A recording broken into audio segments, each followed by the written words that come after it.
It's time to sit back, relax, and listen to Conversations with Joan. Conversations with Joan will inspire, motivate, and empower you. Live your best life now. Listen, learn, think, and decide.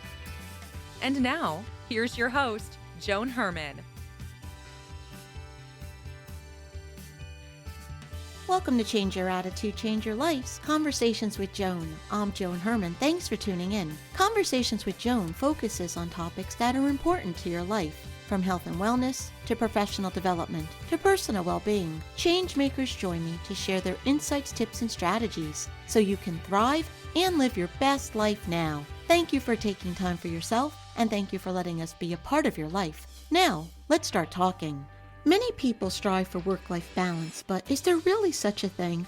According to today's guest, Kristel Bauer, our model for work life leads to burnout. She joins us to discuss what she calls a more intelligent, holistic, and effective way to live your life. Kristel is a corporate wellness and performance expert who is the creator and host of the podcast Live Greatly. She's a contributing writer for Entrepreneur and author of the book Work-Life Tango, Finding Happiness, Harmony, and Peak Performance Wherever You Work. Welcome, Kristel. Thank you so much for joining us. Thank you so much for having me, Joan. So excited to talk with you today. Well, Kristel, so many of us, we strive for this elusive work-life balance.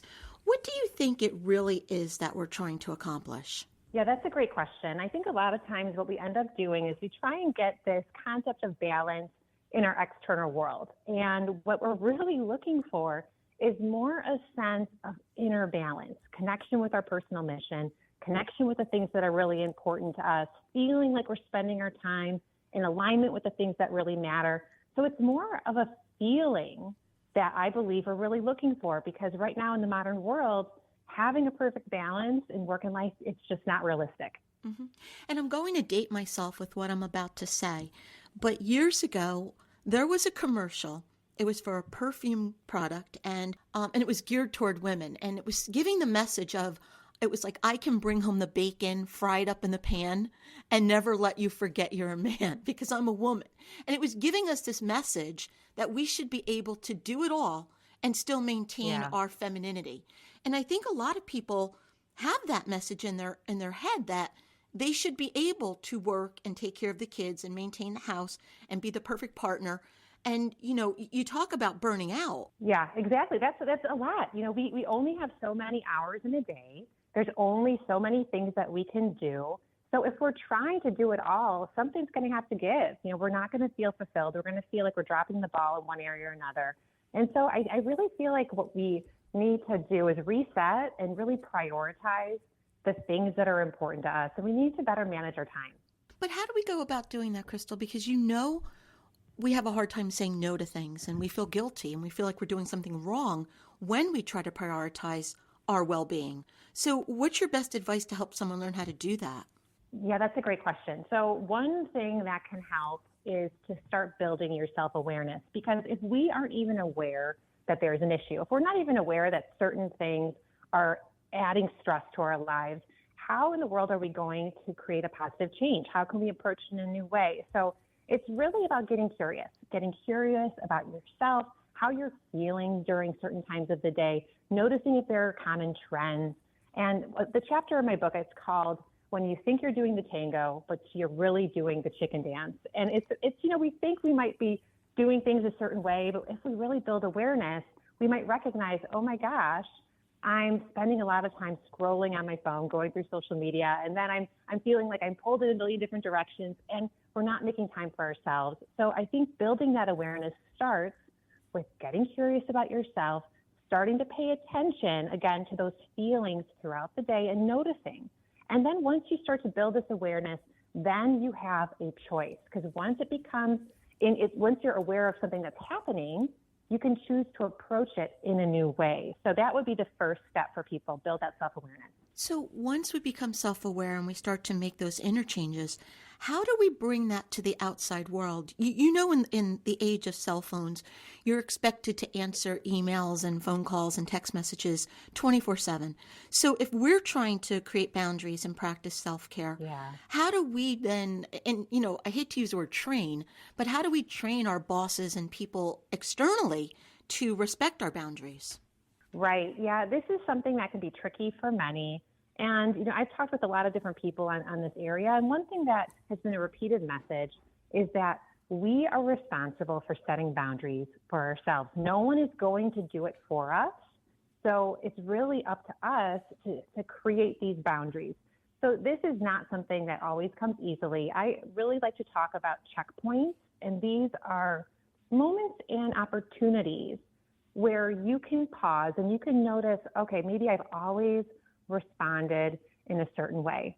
And it makes me feel overwhelmed or it makes me feel stressed. And once you notice, okay, here I am, and you recognize this is a situation where I typically, I always say yes, even though I really want to say no, or maybe in the morning, I really wanted to take time to work out, but instead, I open up my laptop and I start working early. Whatever it is for you, once you recognize that, you can pause and take a pause and just take a moment to feel the emotions, because you might feel stressed, you might feel tension, you might feel overwhelmed, whatever it is, and allow yourself to just sit with that for a moment without feeling the urge like I have to do something right now. And then what you'll find is you can be more intentional with your response. So you can respond in a way that is more empowering for you, that's going to support a new, more empowering belief or support new empowering actions for how you really want to live your life. So I'm really all about this concept of checkpoints and these micro moments in our lives where we can choose a new path. Do you think that businesses are becoming more mindful of the need for this approach? I think there was definitely a lot of talk about mental health and well-being and wellness with the COVID-19 pandemic, for sure, because, it was a huge issue for a lot of people, right? But I think some are maybe more aware of this than others. I don't think that there's just a general trend where all businesses are really making this a priority for people. I think it depends on the company culture, the organizational culture, the leadership team. I would love to say, yes, all businesses are making this a priority, but I really haven't seen that. So I do think that it really, as an individual, we have to claim our own well-being. We have to protect our well-being and our health and our mental health and our happiness. And so I do think that, yes, companies, organizations are a big part of this as far as giving teams the support to be empowered in these arenas. But ultimately, I think it's up to the individual to claim responsibility over their own well-being. Do you think that this is a greater challenge for women than men? You know what? I think it can go both ways, because I feel like for women, we do want to do it all. A lot of us, right? You want to be able to take care of the house and the family, and potentially if you're working, you're trying to manage all of these different tasks. And I do feel like women struggle a bit more with saying no, with having effective boundaries. I do think that that's something that I've seen. But, when I was practicing in healthcare, I worked in integrative psychiatry practice for a bit, and I saw a lot of men coming in who were sacrificing their well-being. They were sacrificing a lot of key things because they felt this pressure that, they really needed to take their career to the next level or whatever it was. So they were sacrificing these key components, trying to strive for a version of success that wasn't leading to fulfillment or happiness, right? And so I saw it on both ends. I saw women and men struggling with this. So I think it can show up differently for different people. But if we're talking about boundary setting, I do think that's something women struggle with a little bit more than men. Well, and before, when you were talking about identifying time drains, I couldn't agree with you more, because I notice in my own life when there are days that I say, okay, no social media, none of, checking emails all day long. I find myself being much more productive because I don't think we realize how much time we waste on those activities. That is so true. And another thing that I think we undervalue is the impact that just taking little micro breaks can have on our well-being. So instead of, grabbing your phone and scrolling social media without really being intentional about it, what if you took that time and you went outside and got some fresh air, or you called a friend and had a meaningful, quality conversation, or you listened to your favorite song, or you got up and had a cup of tea. So there are all these little choices that we make throughout the day that really add up. And if we are able to live more intentionally, we can start to feel more empowered in our lives. So I think that that's so true, Joan, that our phones can suck our attention, they can captivate our attention. And the thing is, a lot of us, we aren't even aware of it. Myself included, I've been there where I've gotten sucked into grabbing my phone first thing in the morning upon waking up to turn off my alarm. And before I even realize that I'm scrolling, I'm like, oh, did emails come in? What's going on my social media? And before I walk out of the bedroom, some days I was feeling overwhelmed. So I really, becoming aware of that, then I was intentional about making a change and creating a boundary, which helped a lot. But I think first, we have to become aware of it, and then we can make those new choices and be kind to ourselves in the process. Well, you talk a lot about self-awareness, and I think we get so muddled by all of the things that we're doing that we no longer know what's important to us. So if you were working with a client and that person was trying to identify what their values are, what's important, what they want to accomplish, is there an exercise or a strategy to help someone get started doing that? Yes, in the book, I do, there are different exercises that I incorporate to help people build the self-awareness for themselves, to really figure out, what are the things that really light me up? What are the things that are meaningful to me? Connecting with that personal mission, and taking a look at that, and compassionately. And then what areas that are important to you, once you identify those things, how do you feel like you're doing in those arenas? If your family or your kids or your spouse are top priority, but you feel like you really haven't been showing up in those areas, that's going to leave you not feeling as fulfilled. Or if there's another area, maybe creativity and being able to, do art, or there's certain things you love in that arena and you haven't had time for that, you might find that you're not feeling as excited or inspired. So once you kind of put those things on paper, you can be honest with yourself and say, hey, am I really showing up in these areas how I want to show up? And then the cool thing is, if the answer is no, well, then you have a choice. It's okay. Well, how can I approach this in a way where I am really showing up in these areas? And I do another exercise called time suckers, where you really look at how you're spending your time, and you identify areas that are zapping your time away, like we just talked about, right? The scrolling on your phone, those different things. And once you identify those things, you can work towards incorporating more of the things that really matter to you into your day. And when a person feels tired, drained, burned out, the automatic response is to withdraw and isolate. How important is community and connection to all of this?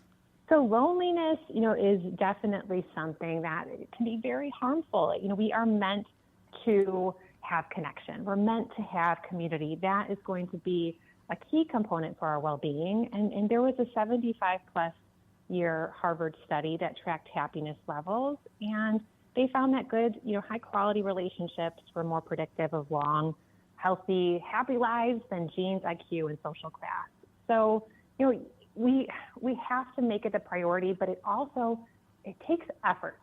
It doesn't just automatically happen. Relationships, for them to be sustained, for them to be, flourishing, we have to put in the time, and we have to put in the effort. And again, it's not something that just naturally happens. So we really do have to be a little bit vulnerable here. We have to make it a priority, and we have to take action. So I think recognizing, all right, of course there are going to be days where you just want downtime, you want time to yourself. That's perfectly okay. For everybody needs a little bit of time with themselves, right? But you have to make sure that you have a sense of community and you have people in your life that you feel supported by. And if you're not there, it's trying to put yourself in situations to build that. So again, maybe joining a new club, putting yourself in an environment where you can meet people who have some similar values, or trying some different things out to see how can I build connection and build community. Again, it takes effort, so it's not something that will just naturally happen. It's the taking action that sometimes stops people, because they might do the self-reflection. They may identify what it is they want. They may see where things aren't working, but it's that fear of the unknown, and so they're afraid to do anything about it. So what do you say to address those fears? So the big thing that I found in my journey in my life is whenever you're growing, whenever you're looking to, for personal growth, for professional growth, whatever it is, there is going to be discomfort, and there are going to be fears that pop up. There are going to be doubts that pop up. It's a natural thing. So it's recognizing that it's okay that you're nervous. We moved to a new area, and I didn't know anybody. And so I felt, it's a bit uncomfortable, right, going and trying to meet all these new people. And I recognized that there's this sense of vulnerability. But even though I felt that, I put myself in the situation where taking action, knowing I was going to feel uncomfortable, because I recognized the value of trying to build community and trying to build relationships. So I joined a local tennis club. I put myself in situations where I'd introduce myself to people. And again, that took action. And I was definitely uncomfortable part of the time. So I think for people, it's understanding just because you feel uncomfortable, don't let that stop you from taking action towards something that's going to help you. That's something that's going to help your personal and professional growth. You feel it, but then you don't let that dictate your decision making. The book is Work-Life Tango, Finding Happiness, Harmony, and Peak Performance Wherever You Work. Kristel, where can our listeners go to learn more about you and your work? So on my website, so www.livegreatly.co, and there's a lot of things there about me speaking business, my podcast, and then my book as well. And then the book's available on Amazon or I think pretty much wherever books are sold. And Kristel, in about 30 seconds or less, what is the takeaway? What would you like to leave our listeners with? I would like to let people know that they can be empowered to reclaim their time. So even if you've been stuck in patterns that don't serve you, you have a choice. And so really to feel inspired and empowered that with small little changes, they can move in the direction of more happiness and success in their work and in their life. Kristel, thank you so much for joining us. Thank you so much, Joan. It was really fun. I appreciate it.